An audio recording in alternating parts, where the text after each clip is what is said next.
atau perbedaan mazhab, perbedaan fikih badani. Nah, seharusnya kami sebagai anak muda, anak milenial ini bagaimana cara melihat dan menanggapinya? Oke. Nah ini sangat menarik sekali ketika membicarakan mazhab ini. Ya. Ini pembicaraan yang saat ini mungkin ya bisa dikatakan pembicaraan yang sangat jarang ditemui di kalangan perbincangan anak muda milenial. Jadi begini, yang pertama sekali, apakah kita perlu bermadzhab? Kan begitu ya. Apakah kita perlu bermadzhab? Nah, tatkala seseorang yang mulai berhijrah 1 hari 2 hari kemudian ikut kajian, ikut majelis ilmu, beberapa hal yang langsung mengkaji Al-Quran dan Al-Hadis, itu akan terbangun satu mindset, kenapa sih kita harus bermadzhab? Kok nggak langsung aja kepada Al-Quran dan Al-Hadis? Akan begitu. Nah, jadi begini, wajibkah kita bermadzhab? Nah, Al-Quran dan Al-Hadis ini di dalam kaidah ilmunya, dari sudut pandang ilmu ya, itu tidak hanya cuman Al-Quran dan Al-Hadis, tapi ada tafsir Al-Quran, ada tafsir hadis. Ada ilmu tafsir Al-Quran, ada ilmu tafsir hadis. Ada terjemahan Al-Quran, ada terjemahan hadis.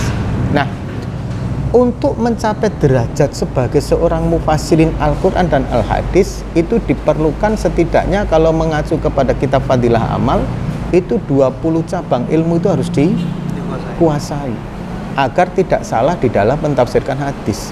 Hadis dan Al-Quran itu tidak cukup hanya ditafsirkan melalui terjemahan, nggak cukup. Contoh misalkan ya, satu kalimat hadis, innamal a'malu bin niyah, kan begitu. Sesungguhnya amal tergantung kepada niat. Terjemahannya seperti itu. Terjemahannya. Nah, pertanyaannya, ketergantungan itu menggantung sah dan tidaknya atau menggantung batal dan tidaknya, kan begitu. Kalau menggantung misalkan kita sedekah, niatnya baik-baik, itu kan menggantung besar kecilnya pahala, kan begitu. Tapi ketika sholat kemudian tidak ada niat, itu kan berarti menggantung sah dan tidaknya.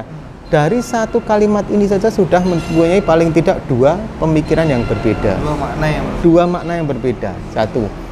Kemudian apalagi ketika melihat satu hadis yang sering kita dengar dan sangat familiar. Kullu bid'ah dolalah fin. Nah, setiap bid'ah itu adalah tersesat dan setiap tersesat masuk neraka, kan begitu. Nah, itu kalau secara terjemahan cuma seperti itu aja. Tapi kalau secara ilmu di dalam masalah tata bahasa itu beda lagi. Kata-kata kulun itu mengandung makna bisa kuli, bisa kuliah, bisa makna sebagian, bisa makna mujmal seluruhnya. Itu saja sudah mengandung berbagai macam penafsiran. Makanya dari hal ini ketika standarisasi menafsirkan Al-Quran dan Al-Hadis itu sangat tinggi sekali, maka para alim ulama menyepakati bahwa cukup kita mengikuti para mufassirin yang sudah menafsirkan hadis dan menafsirkan Al-Quran ketika kita tidak mampu langsung menafsirkan Al-Hadis dan Al-Quran.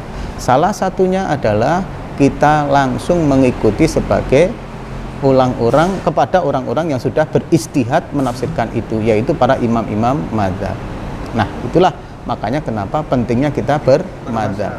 Kalau kita mampu, ilmu kita mencukupi ini, Al-Quran hafal, Al-Hadis hafal, kemudian ilmu tafsirnya oke, ilmu Al-Quran, silakan Anda langsung tidak bermadzhab, boleh.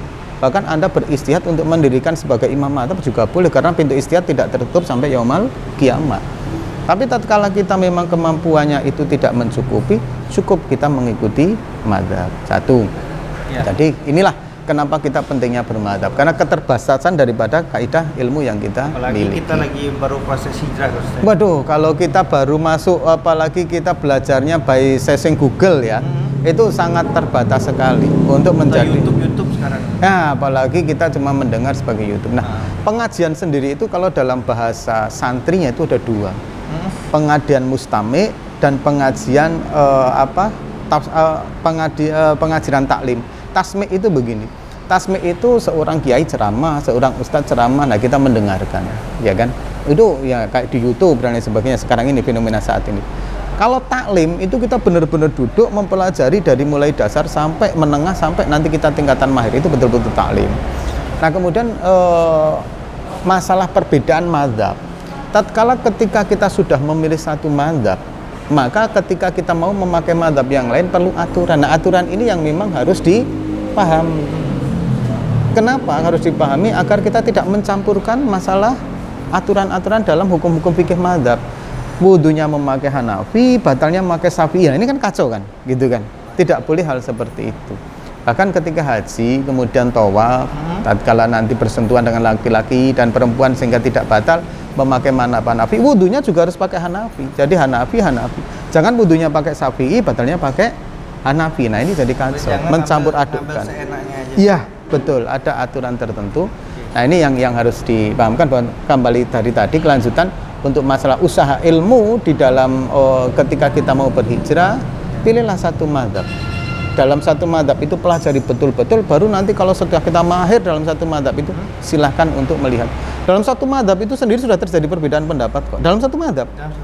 Bahkan Imam Syafi'i sendiri ada perbedaan pendapat qaul qadim dan qaul jadid. Contoh masalah air 1 kolah atau 2 kolah itu ya, air yang ukuran 2 kolah itu qaul Imam Syafi'i sendiri itu 2 pendapat.